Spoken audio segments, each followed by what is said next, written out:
Good afternoon.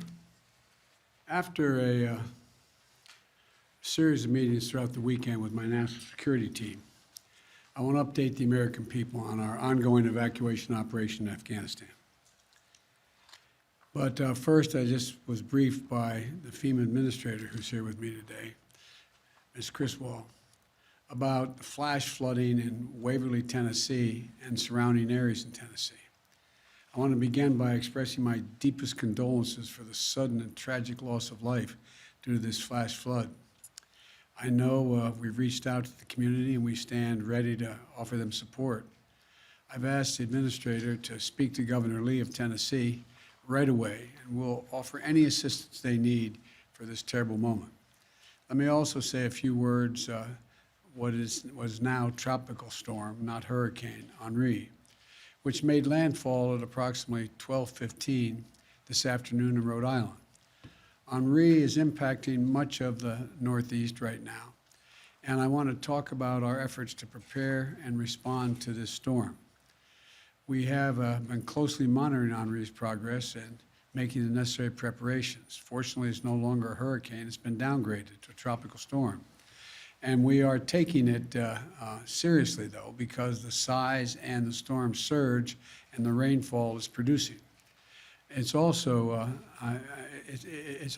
impacting an area of the country that has already experienced heavy rainfall over the past several days.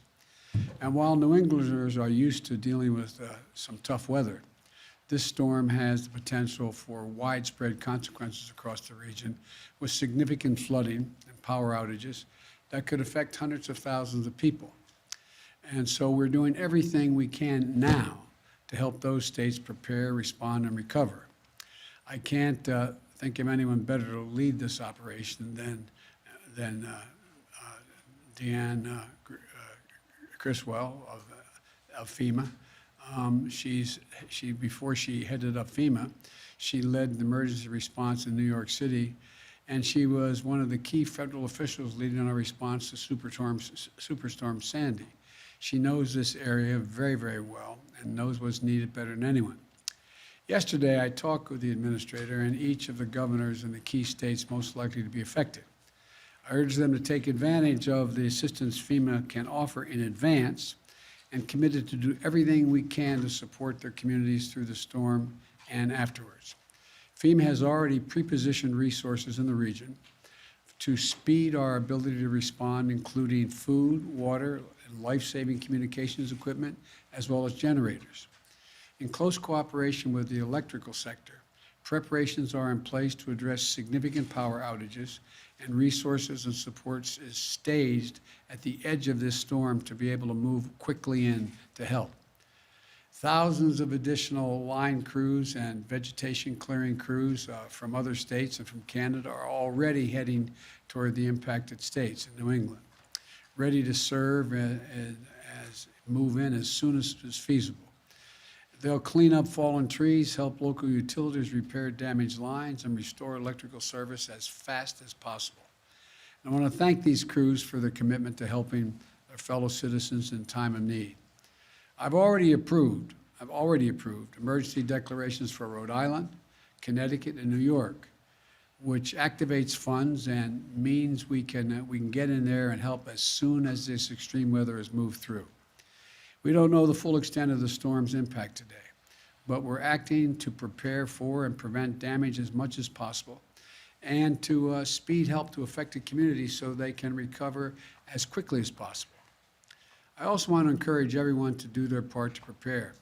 Follow the guidance from their local authorities. Some places have already had heavy rains and winds and dangerous storm surges. Henri is going to continue to move across much of the Northeast, so it's important to monitor it closely and be prepared in your home, in your community. Make sure you have the supplies for your entire household, including necessary medications and food, water, battery-powered radios in case of extended power outages. And don't forget that you may need to seek shelter while you're battling the Delta variant and COVID-19. So wear a mask and try to observe social distancing. And to everyone across the country, don't get caught by the next storm. get vaccinated. Get vaccinated now. Protect yourself and your family against COVID-19. It's going to be a vital part of emergency preparedness this year, for the remainder of this year. Now let me turn to Afghanistan. I've continued to make progress since I've spoke to you on Friday. We have moved thousands of people each day via U.S. military aircraft and civilian charter flights. In a little over 30 hours this weekend, we've evacuated an extraordinary number of people, as I will detail in a minute, about 11,000 individuals. That number will change day to day as the air and ground operations in Kabul vary. Our first priority in Kabul is getting American citizens out of the country as quickly and as safely as possible. At my direction, the State Department continues to reach out to the remaining Americans we have identified by phone, email, and other means to ascertain their whereabouts and their plans. We're executing a plan to move groups of these Americans to safety and to safely and effectively move them to the airport compound. For security reasons, I'm not going to go into the detail of what these plans entail, but I will say again today that I have said before, any American who wants to get home will get home. We've also been evacuating the citizens of our NATO allies and our partners, including their diplomats, their embassy staff, who remain in Afghanistan, and to get them back to their homes as well. And as we do this, we're also working to move our Afghan allies who stood with us side by side and other vulnerable Afghans, such as women leaders and journalists, out of the country. As of this morning, we have evacuated nearly 28,000 people since August the 14th on both U.S. and coalition aircraft, including civilian charters, bringing the total number of people we've evacuated since July to approximately 33,000 persons. In one 24-hour period this weekend, 23 U.S. military flights, including 14 C-17s, 9 C-130 flights, left Kabul carrying 3,900 passengers. We see no reason why this tempo will not be kept up. During the same period, our military facilitated another 35 charter flights, carrying an additional 4,000 evacuees to other countries that are taking them out. Altogether, we lifted approximately 11,000 people out of Kabul in less than 36 hours. It's an incredible operation. Let me be clear. The evacuation of thousands of people from Kabul is going to be hard and painful, no matter when it started, when we began. It would have been true if we had started a month ago or a month from now. There is no way to evacuate this many people without pain and loss of heartbreaking images you see on television. It's just a fact. My heart aches for those people you see. We are proving that we can move those thousands of people a day out of Kabul. We're bringing our citizens, NATO allies, Afghanis who in fact has helped us in the war effort, but we have a long way to go, and a lot could still go wrong. But to move out 30,000 people in just over a week, that's a great testament to the men and women on the ground in Kabul and our armed services. It also reflects a tireless diplomatic effort. In order to keep a steady flow of planes taking off from Kabul and maximize our evacuation capacity, we have quickly stood up an unprecedented global effort and established a series of processing stations in third countries. In short, we're not flying them directly to their country, we're flying to these processing stations, where we're working with more than 24 countries across 4 continents. We've secured agreements with across the Gulf, in Central Asia, and in Europe, including processing centers in Qatar, Germany, Kuwait, Spain, and elsewhere. It allows us to sort and process these evacuees. These transit centers provide a safe place for the SIV applicants and other vulnerable Afghanis and their families to complete their paperwork while we conduct security screenings and background checks before they continue on to their final destination in the United States or in another country, one of our NATO allies as well. And so from Asia to Africa, from Europe to the Western Hemisphere, nations are making generous offers to support resettlement efforts. And I've been in personal contact with the leaders of many countries, including Qatar, Germany, Spain, Italy, the UAE, and others. They're making vital contributions. To thank them for their support and to discuss how we can continue to coordinate our efforts in Afghanistan moving forward is the reason why I continue in contact with them. And I want to again thank all of our partners for their continuing to stand together. We've also activated the first stage of what's referred to as the Civil Reserve Air Fleet to help with the onward movement of evacuees from these transit centers. Our military aircraft and others will get them to these centers, but then we're going to get the Civil Reserve Fleet. It's a program was designed in the wake of the Berlin airlift after World War II to use commercial aircraft to augment our airlift capacity. This is a voluntary program for our commercial airlines, and we're grateful for those airlines and the U.S. carriers who are supporting us. This effort will only use 3 or 4 planes from each of the major carriers, vast fleets of aircraft. So there should be no effect or a minimal effect on commercial air travel. And we'll stay in close coordination with our partners to mitigate any impact. These Civil Reserve flights will be helping facilitate the safe movement of people from staging locations and transit centers like Qatar or Germany to the United States or to a third country. None of them will be landing in Kabul. Now, the American aircraft, as part of this, will not be going to any country but the United States. As this effort unfolds, I want to be clear about 3 things. 1, planes taking off from Kabul are not flying directly to the United States. They're landing at U.S. military bases and transit centers around the world. Number 2, at these sites where they're landing, we are conducting thorough scrutiny, security screening for everyone who is not a U.S. citizen or a lawful permanent resident. Anyone arriving in the United States will have undergone a background check. Number 3, once screened and cleared, we will welcome these Afghans who helped us in the war effort over the last 20 years to their new home in the United States of America, because that's who we are. That's what America is. You know, I've been touched by the outpouring of support that we've seen from communities, organizations across America mobilizing to support these efforts. So many of these Afghans stood bravely by U.S. troops in Afghanistan.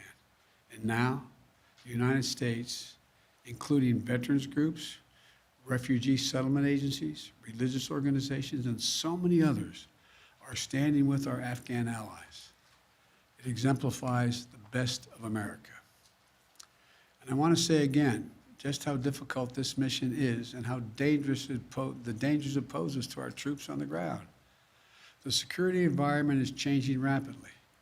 There are civilians crowded at the airport, although we've cleared thousands of them. We know that terrorists may seek to exploit the situation and target innocent Afghans or American troops.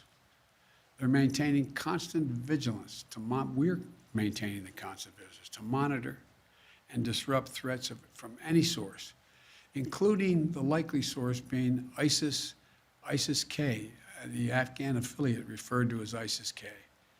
But we're under no illusions about the threat. I said on Friday, ISIS-K is a sworn enemy of the Taliban, and they have a history of fighting one another. But every day we have troops on the ground. These troops and innocent civilians at the airport face the risk of attack from ISIS-K from a distance, even though we're moving back the perimeter significantly. We're working hard and as fast as we can to get people out. That's our mission. That's our goal. And our determination to get every American citizen home and to evacuate our Afghan allies is unwavering. We continue to see not only the enormous scope and scale of the effort, we will see the individual lives that are affected, the families that are desperate to get home to their loved ones in America, the communities of veterans who have mobilized to try to help their former interpreters get to safety, the frightened Afghans who aren't sure what to do. To state the obvious, it's heartbreaking. We're all seeing it. We see it, we feel it. You can't look at it and not feel it. Nothing about this effort is easy, but the women and men of the United States Armed Forces are acting bravely and with professionalism and with a basic human compassion. I want to offer my profound thanks to our service members on the ground in Kabul and to all those at U.S. bases around the world who are welcoming and caring for these evacuees. And to all the diplomats and civil servants who are working around the clock to rescue American citizens, the citizens of our allies, our Afghan partners, vulnerable Afghans such as women leaders and journalists. What we are doing is extraordinary. And you have to think of all they're doing, thanks to the people who, from all over the world, who are helping this effort. So I want to thank you, and I'll keep you informed every day as we move forward. May God protect our troops and our diplomats and who are serving in harm's way. Now I'll take a few questions. Darlene from the Associated Press. Mr. President? Yes. We're 9 days away from the August 31st deadline. Will you extend that deadline, or what is your thought process on extending the evacuation operation? There's discussions going on among us and the military about extending. Our hope is we will not have to extend, but there are going to be discussions, I suspect, on how far along we are in the process. Mr. President. Mario Parker, Bloomberg. Thank you, Mr. President. Just to piggyback off the August 31st deadline, you told the G7 in Cornwall you promised them support back in June. If they ask for a larger or a longer American presence past the August 31st deadline, what will you tell them on Tuesday, sir? I will tell them that we'll see what we can do. Look, we are working closely with the G7. I've spoken with most of the leaders of G7. I'll be doing a conference with them, I think Tuesday, I'm not certain. And we'll have that discussion. But we already have helped get out diplomats from other countries. We've already helped get out citizens from other countries, and we'll continue to do that. And Mr. President, it sounded like you've extended operations into Kabul outside of the airport. Is that correct? What I'm not going to do is talk about the tactical changes we're making to make sure we maintain as much security as we can. We have constantly, how can I say it, increased rational access to the airport where more folk can get there more safely. It's still a dangerous operation, but I don't want to go into the detail of how we're doing that. Mr. President. Andrew from the Wall Street Journal. Thanks, Mr. President. Our reporting on the ground shows that Afghans with the proper paperwork are still having trouble getting to the airport. Some said they feel abandoned by the U.S. U.S. Embassy staff some U.S. Embassy staff that are Afghan haven't been able to make it into the airport as well. Why isn't the U.S. doing more to allow Afghans into the airport, to ensure access to the airport? And are you still opposed to setting up an extended perimeter around the airport to help ease that access? Number one, I think you're going to see they're going to get out. Number two, we have made a number of changes, including extending access around the airport and the safe zone. And we've done a number of things, again, I don't want to get into detail about. But the fact is that more and more of the groups we urgently want to get out of Afghanistan, starting with American citizens, and the folks who worked in the embassies and personnel with our allies, as well as the Afghans who helped them and worked in those embassies, as well as those who helped them on the battlefield as well. We are working diligently to make sure we've increased the ability to get them out. We've changed the gate operations and a whole range of things, and that's why we've been able to significantly increase the number of people we're getting out. And will the Taliban agree to an extension past August 31st? Have we discussed that with them? We've discussed a lot with the Taliban. They've been cooperative in extending some of the perimeter. That remains to be seen whether we ask that question. Ed, fire away. I don't want you jumping over that. Following up on Andrew's question, because the United States is now negotiating with the Taliban over airport access and such, do you now trust them? And then a question on the public response. A new poll out today shows Americans wanted to withdraw from Afghanistan, but they disapprove of the way you've handled it. Poll also found that based in part on what's transpired in the last week, the majority of Americans, forgive me, I'm just the messenger, no longer consider you to be competent, focused, or effective in the job. I haven't seen that poll. It's out there from CBS this morning. What would you say to those Americans who no longer believe that you Look, can do the job? I had a basic decision to make. I either withdraw America from a 20-year war that, depending on whose analysis you accept, cost us $150 million a day for 20 years or $300 million a day for 20 years, I carry this card with me every day, and who, in fact, where we lost 2,448 Americans dead and 20,722 wounded. Either increase the number of forces we keep there and keep that going, or I end the war. And I decided to end the war. As I said the other day, the only reason we're in Afghanistan is this is the place from which bin Laden attacked the United States of America. Had this been in another Middle Eastern country where he could have easily have moved from, we would have never gone to Afghanistan. So the question is, when is the right time to leave? What are our national interests? Where do they lie?